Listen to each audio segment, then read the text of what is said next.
Good morning, dear students. In the last session, we learnt the poem The Snowflakes Sail Gently Down, written by Gabriel O'Cara. In this session, let us learn about the structure, imagery, and the poetic devices used by the poet in this particular poem. Let us revise whatever we learnt in the previous session about this poem. In the previous session, the poet gave the picture of a foreign environment in Chicago city, which is decidedly deathly as opposed to the richness of the native African environment. The two environments are pictured in this poem. One is the African environment, which is very warm, and on the other hand, there is the American environment, which is almost dead or cold. The colonial world is symbolized by the snow.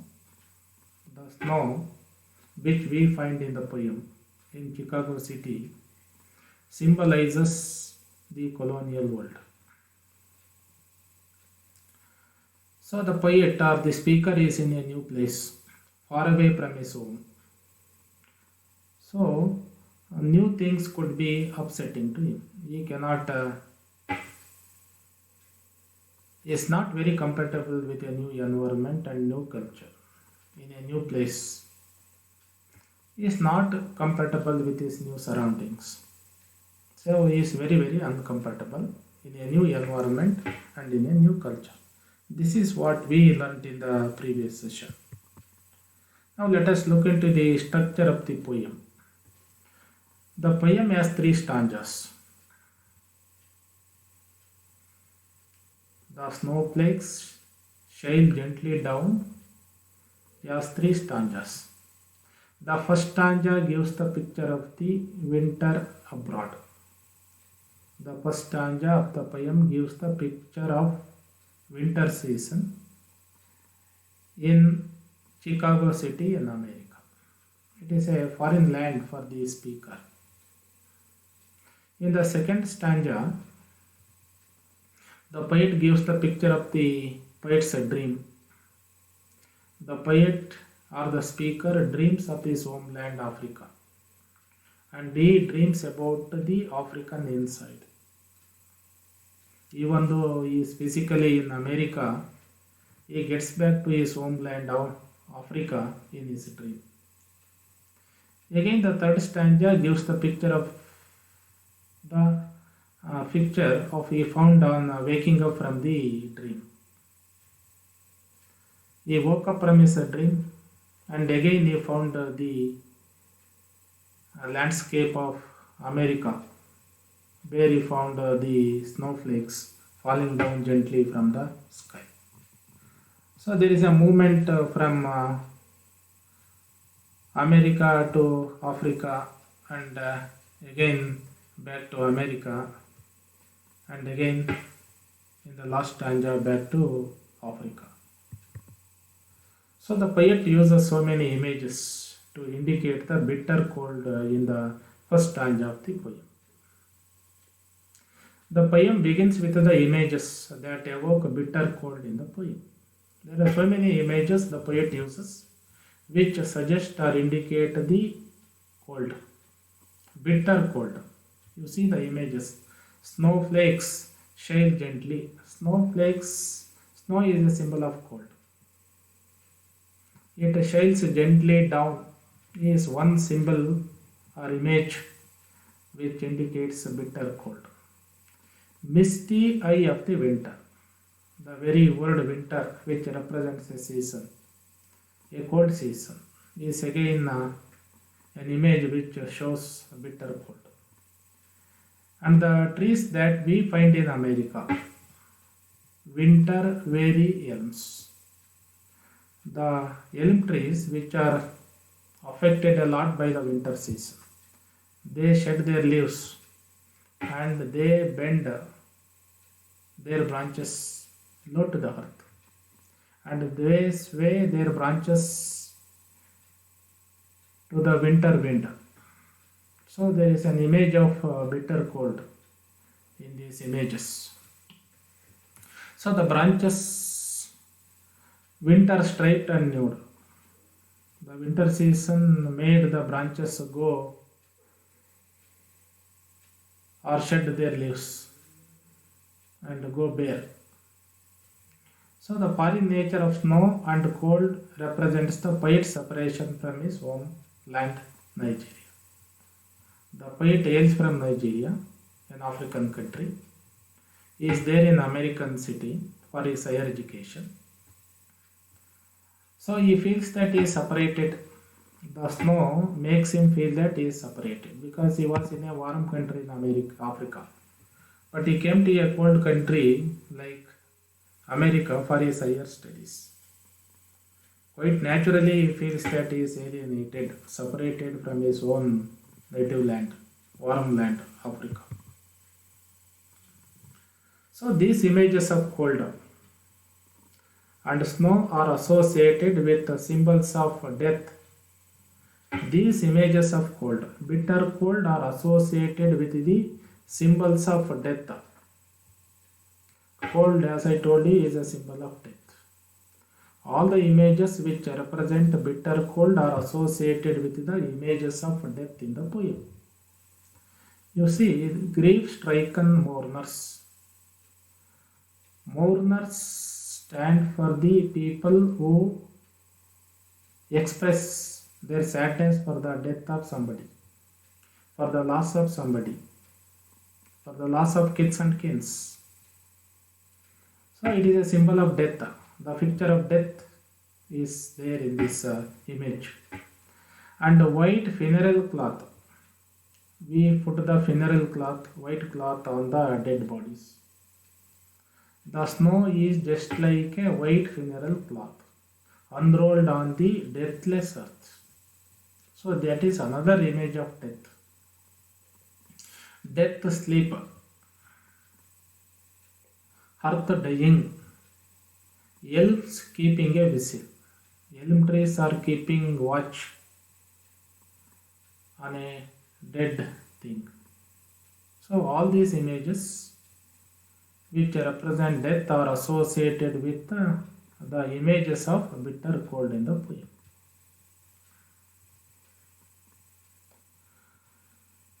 The sight on his exile makes absence from home a distinct condition of alienation. The poet is in his exile. He moves to America for higher studies. He is almost in his exile. And it makes his absence from home a distinct condition of alienation.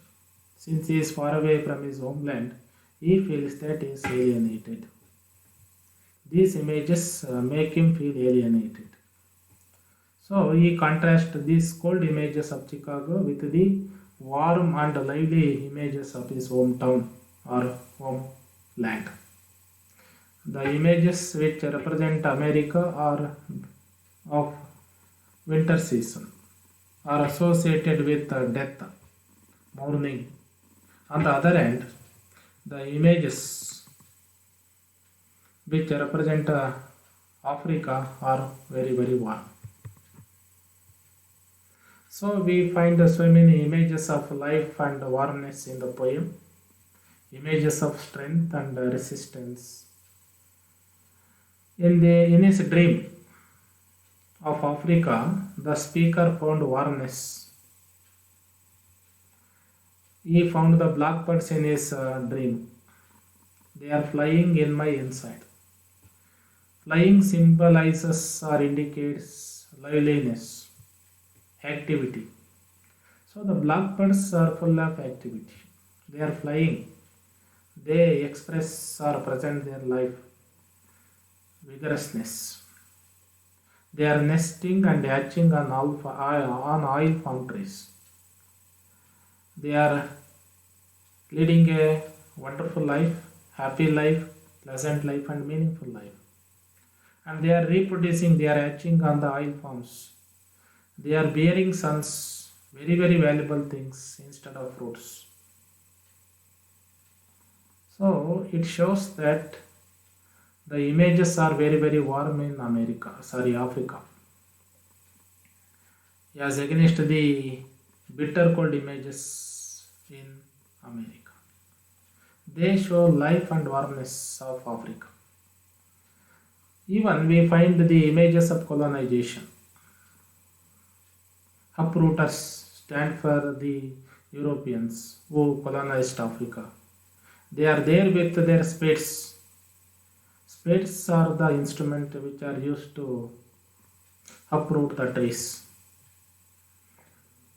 They are the equipments the Europeans or colonizers used to uproot the African tree. It is an image of colonization. They feel tired, even though they try to uproot the African tree, oil palm tree, they could not. They feel tired. They go limping and they lean on the roots of the same oil palm tree. They abandon their roots. They abandon their work, gave up their work of uprooting the trees. All these images indicate colonization, the process of colonization, and the failure of colonization. These colonizers frowned for sun reaching not the brightness of gold. Oil palm gave them each a sun. Even though oil palm trees gave them the sun, they expected still more valuable things from the oil palm tree or from Africa. So they are very greedy. They wanted to loot the wealth of Africa. But the colonizers say that they are there to improvise the life of the Africans by giving them good education, new religion, new language, new culture. But they had an hidden agenda of exploiting and looting the natural resources. So they were not happy with whatever they got from Africa. So these images stand for colonization. So there are certain images which represent the strength of the Africans. You see, the African roots, the roots of the oil palm tree are so strong that even they can dent the iron spades. It shows that African culture or Africans are very strong. The uprooters felt tired. They started limping. The oil palm trees or their roots made the Europeans or colonizers feel tired. It made them limp, lean on the back of the roots of the abundant trees. It shows the strength of the Africans. So there is a back and forth movement in the poem. In the beginning, in the first stanza, we find the cold environment. From cold environment, we move to the warmth or warm environment in Africa. So there are death images and certain life images. Death images are represented by the bitter cold images. Mourning, vigil, elm trees and other things. Life images are represented in the images like oil palm trees bearing sons and fruits, hatching, nesting. These are all the symbols which represent life. So there is a movement from death to life and life to death, from cold to warmness and warmness to cold. And besides these two movement, there is a movement from the Western world into the African world, and again from African world into the Western world. So there are so many movements in the poem. This movement suggests the difficulty the poet has in reconciling these opposing images or ideas. This movement very clearly tells us that the poet was in a difficult situation. He cannot reconcile these two opposing images. He is there in America, he cannot accept the American culture and environment. He wants to get back to his home environment and culture. He cannot reconcile. So there is a conflict between these two cultures. The poet finds it very, very difficult to adapt himself to these opposing environments and cultures. So the poet or the speaker is sort in between. He has one foot in the American culture and another foot in his native African culture. In his sleep, he finds himself at home in Nigeria, and when he awakes from his sleep, he finds in Chicago city an unfamiliar culture and unfamiliar environment. He is dreaming of the images of African roots, African strength, and vibrancy. In Chicago or in a wintry metropolitan city away from his homeland. Even though he is in an American city, he dreams on his homeland, on its roots, on its strength, on its vibrancy. So there is a concept called Okara's inside or Africa's inside. The poet uses a phrase in the poem, blackbirds flying in my inside. What is this inside? The poet's intensive pride of his heritage or lineage. He is proud of being an African, a black culture. His mind, art, and body is filled with African culture, Africanness. So this Africanness is flying in his mind and heart. He feels proud of being an African. The color black is emphasized to highlight the black identity in the poem. The black color, black birds, black inside. The color black emphasizes the black identity in the poem. It very clearly highlights. That is why the poet uses the term blackbirds. It shows black identity, black people, and black culture. Black soul urging for freedom and resisting West. So the black soul or African identity is urging for the freedom from the colonization, from the colonizers. And on the other hand, it is resisting the Western colonization. And it is resisting, preventing or stopping the westernization of Africa. It opposes the imposition of Western culture on the African land and African people. So there is a urge for freedom on the one hand and resistance movement on the other. So the speaker inherits or accommodates within himself is from the land he belongs to. The poet inherits or accommodates within himself whatever comes from his homeland, not whatever comes from the foreign land or alien land. So he created this to resist forced influence of the West. The poet opposes the forced influence of the West on the Africans. He fights for the blackness, black identity, black culture. He wants to retain it. He doesn't want to allow the European culture take its roots in African land.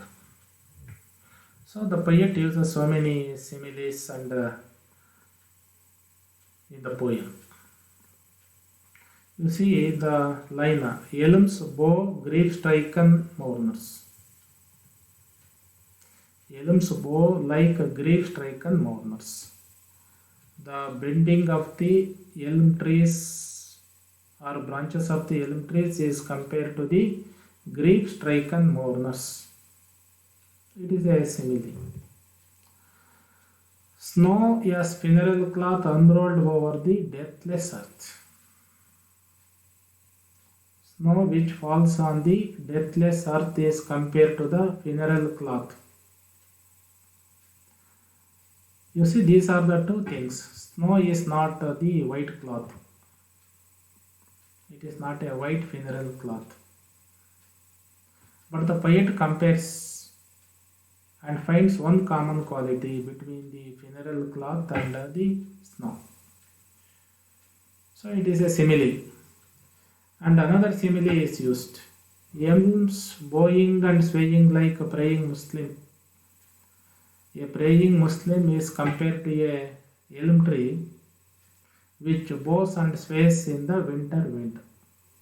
Two different things, images, in which the poet finds one common quality, that is bowing and swaying. Earth lying inscrutable like the face of God in shrine. Earth is lying inscrutable like the face of God in shrine. We find the gods in a temple. The stone images of God in a shrine or a temple. That is compared to the earth lying. Earth is also as static as the statue in a temple. You see, the Africans are as static or as strong as the statue in a temple. They are as static as the earth. They are very, very firm. The poet uses certain personifications in the poem. Dead sleep stealthily from the eater rose and closed my eyes. So here, dead sleep is personified. It was there in the eater. It wakes up and comes to the poet and closes the eyes of the poet and pushes him into sleep. It is the dead sleep which lulls the poet into sleep. So it is a personification. The poet says, I dreamed not of earth dying and elms a vigil. Earth will not die.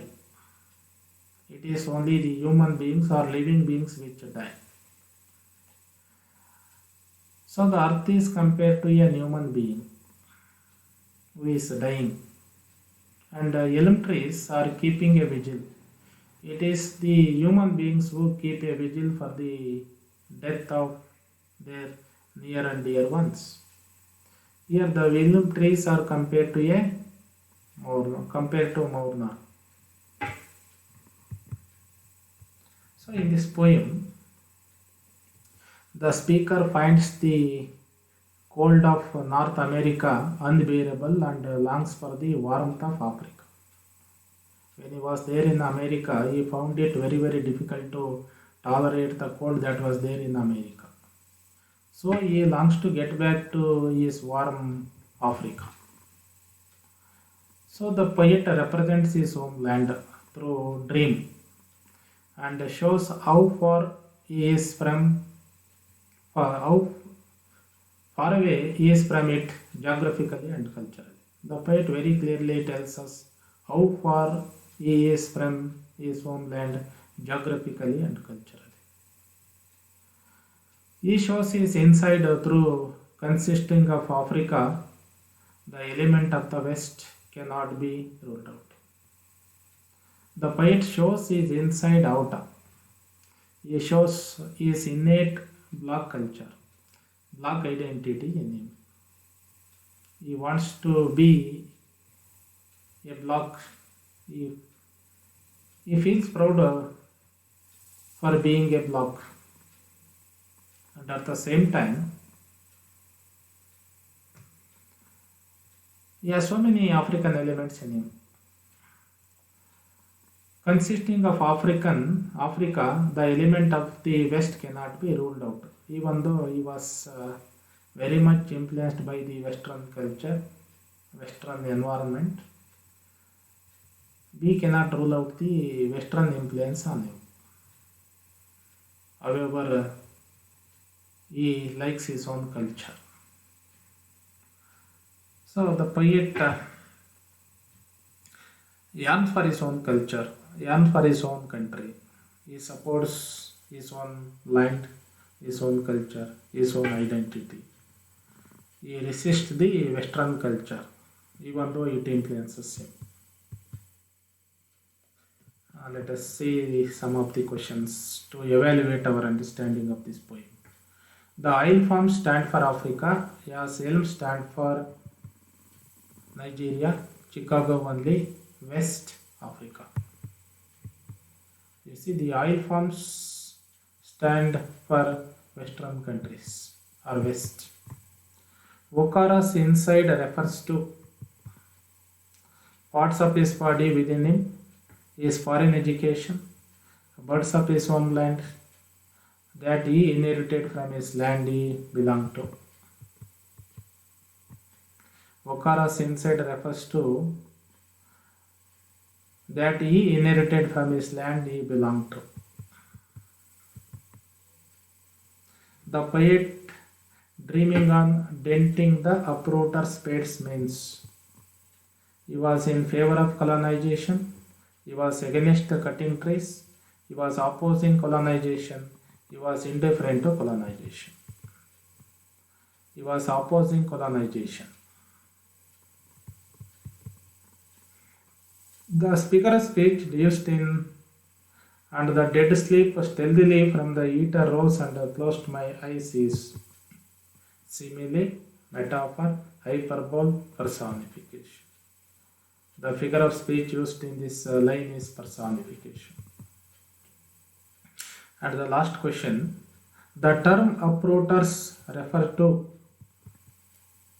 those who pluck the trees, those who uproot the trees, those who cut the trees into pieces, the colonizers of Africa. Yes. The uprooters refer to the colonizers of Africa. Thank you for watching this video. Thank you.